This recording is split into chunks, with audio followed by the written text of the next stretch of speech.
مساء الخير على احلى متابعين، يا رب دايما كده تكونوا بخير. اهلا بيكم في مطبخ مرموره. النهارده فيديو جديد ووصفه جديده. الوصفه بقى بتاعت النهارده عايزه اقول لكم ان هي وصفه سريعه جدا وكمان بسيطه، بس بجد النتيجه بتاعتها مبهره جدا. هتديكي بقى مساحه كبيره جدا للاختيار في الاكل، يعني ممكن نحضر منها اصناف كتير باذن ربنا. كده هنعمل البسطرمه العراقي من غير بقى عرق لحمه اللي هو عرق تريبيانكو ولا حاجه. وصفة اقتصادية جدا، وكمان هنعمل السجق المصري. الوصفة دي عراقية بس عايزة اقول لكم ان هي تحفة. يلا بقى بسرعة اشتركي في القناة ولايك وشير لو عجبك الفيديو. احنا معانا هنا نص كيلو من اللحمة، انا فرماها كويس جدا، مفرومة مرة عند الجزار ومرة في البيت. ومعايا معلقة كبيرة من الثوم المفروم، ومعلقة بصل باودر، ومعلقة توم باودر، ومعلقة بابريكا، وملح وفلفل اسود. ومعايا كمان نص معلقة كزبرة ونص معلقة كمون. وفي مكون اساسي ورئيسي في الوصفه دي، هو الحلبه الحصى اللي احنا بنشربها. انا خدت منها معلقتين وطحنتهم في الكبه كويس، وعملتهم كمان صفيتهم كده بالمصفى بحيث اي حاجه خشنه فيها تطلع. وخدت البودر وهبتدي اشتغل بيه واحطه على البسطرمه. المكون ده زي ما قلت لكم اساسي جدا. وده قرن فلفل احمر كده الوان، انا خدته وضربته في الكبه، بس ضربته ناعم زي ما انتم شايفين، لونه حلو قوي. ده هيغنيني ان انا ما احطش لون على الوصفه بتاعتي. وحطيت كده اللحمه في الكبه دلوقتي، وهبدا ان انا احط عليها بقى كل المكونات اللي انا قلتها: البصل البودر والثوم البودر والبابريكا والثوم والملح والفلفل الاسود، وكمان الكزبره والكمون الحلبه دي اساسي زي ما بقول لكم، ما ينفعش ابدا الوصفه من غير الحلبه. مش هتبقى بسطرمه خالص، مش هتحسوا بطعم البسطرمه، لكن لما تحطوا الحلبه هتحسوا بطعم كبير من البسطرمه اللي انتوا بتجيبوها من السوبر ماركت. وكمان حطيت الفلفل الاحمر ده حلو جدا، بيعمل ترابط وتماسك في اللحمه بتاعتنا عشان ما تبقاش مفروله. وهضربهم كده في الكبه ضربه حلوه جدا عشان كل المكونات دي تندمج مع بعضيها. خلاص كده انا ضربتها كويس جدا. هحط بقى اللحمه في البوله بتاعتي وهبتدي ان انا اشكلها.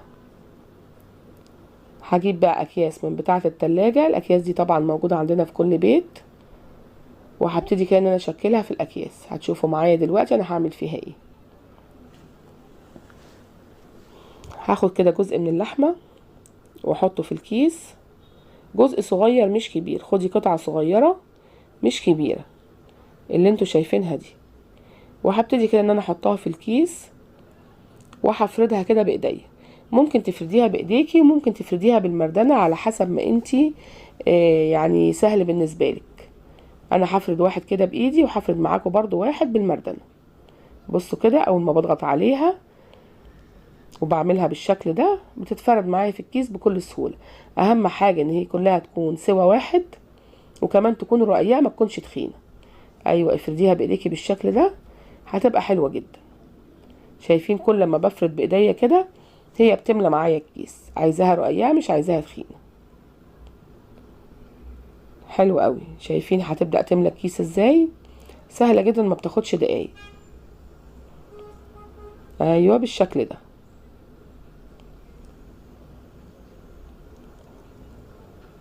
حلو قوي كده. شايفين عملتها بايديا ما خدتش معايا ولا حتى ربع دقيقه. تمام كده.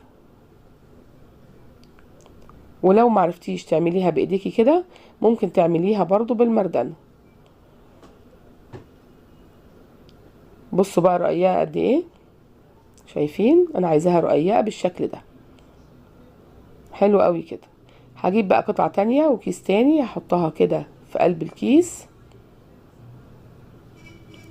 وهبتدي بقى اعملها بالمردنه.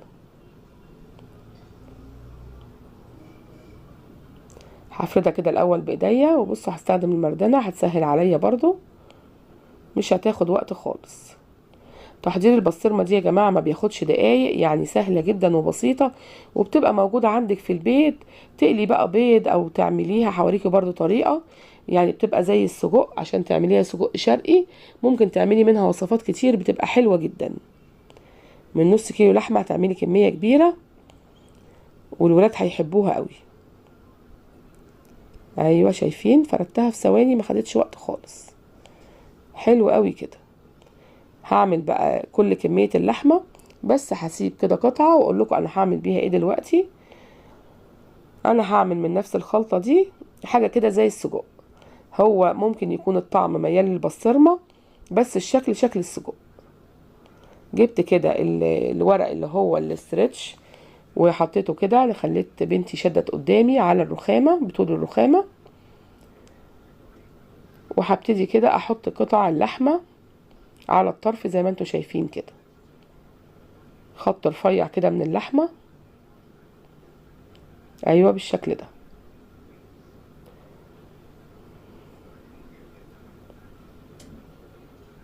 طبعا السجق لازم ان انت تجيبي هانك وتحطي فيه اللحمه وكده. لا النهارده هنعملها وصفه سهله جدا من كده، حاجه عندك في البيت، مش عايزين هانك ولا اي حاجه. حطينا كده اللحمه بطول الرخامه على الاسترتش اللي انتوا شايفينه ده، وهبتدي دلوقتي بقى الفه بالشكل اللي هتشوفوه دلوقتي. بصوا كده، هبدأ الفها كده بالطريقه دي.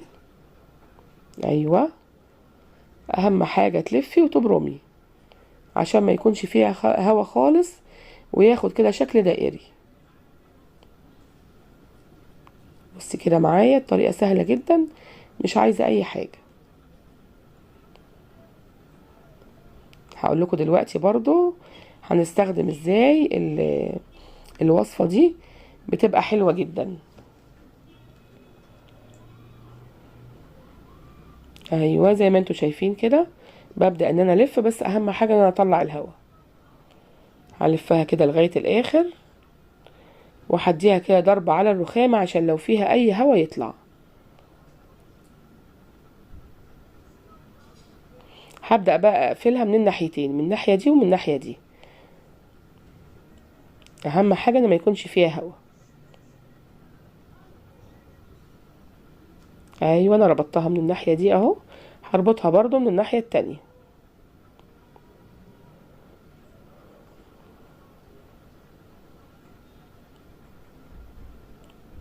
حلو قوي كده. دلوقتي بقى هبتدي ان انا اقسمه. بصوا معايا بقى كده، همسك جزء كده وهروح برماه الناحيه دي، هيتبرم معايا ويبقى شكله شكل السجق بالظبط. بعد نفس المساحه برضو هبرم كده برضو، بس الناحيه العكس. ايوه بالشكل ده. وبرضو قطعه تاني بنفس برضو المساحه، وهبرمها برضو عكس الاولانيه. حلو قوي كده. ايه رايكم بقى؟ تحفه جدا. تقدري بقى تعمليه، ده سجق اسكندراني بيبقى تحفه جدا. انا بقى جبت السكينه كده من ظهرها، من الظهر مش من الجزء اللي هو الحامي، من الظهر كده زي ما انتوا شايفين، وابتدأت ان انا اقسمه عشان لما تطلعيها تكون متقسمه معاكي، لو هتقلي بيض او حاجه تبقى سهله عليكي ان انت تطلعيها. بصوا قسمتها بالشكل ده. حلو قوي كده. هعمل بقى كل الاكياس بالشكل ده.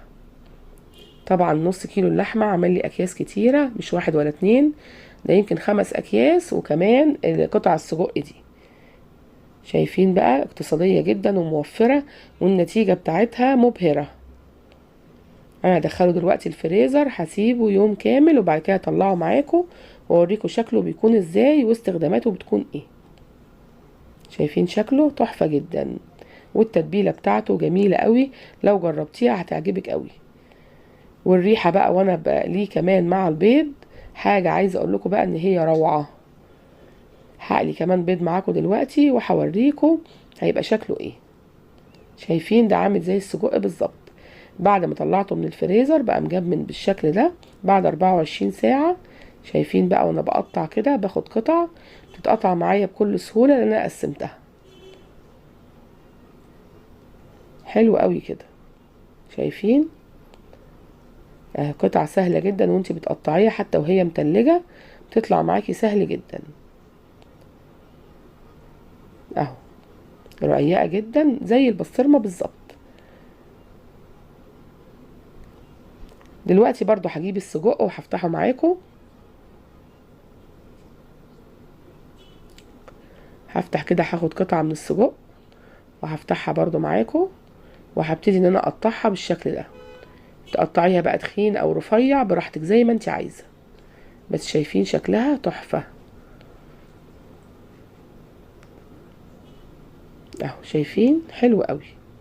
هجيب كده بقى طاسة على النار، احط فيها معلقة من السمنة، وهبتدي كده اقلي بيض عشان نشوف النتيجة بتاعته ايه.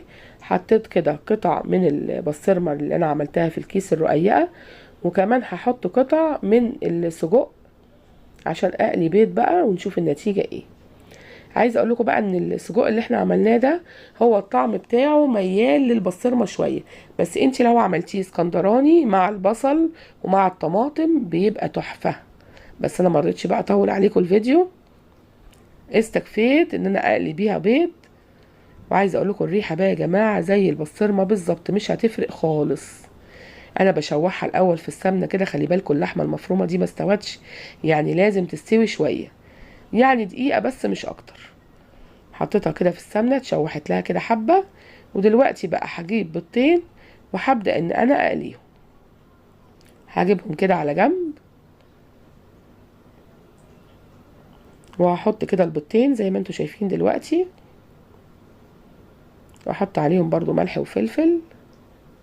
طبعا ما تكتريش الملح، خلي بالك لان البسطرمه فيها ملح وبتبقى حادقه سنه كمان، لان البسطرمه اللي بتجيبيها من بره بيبقى فيها حدقيه كده، ممكن ما تحطيش على البيض ملح خالص. شايفين شكله تحفه، والريحه بتاعته بقى عايزه اقول لكم ان هي روعه. يا رب تكون الطريقه بتاعتنا النهارده عجبتكم، ولو عجبتكم بقى ما تنسونيش في اللايك والشير والسبسكرايب للقناه. يلا باي باي، سلام.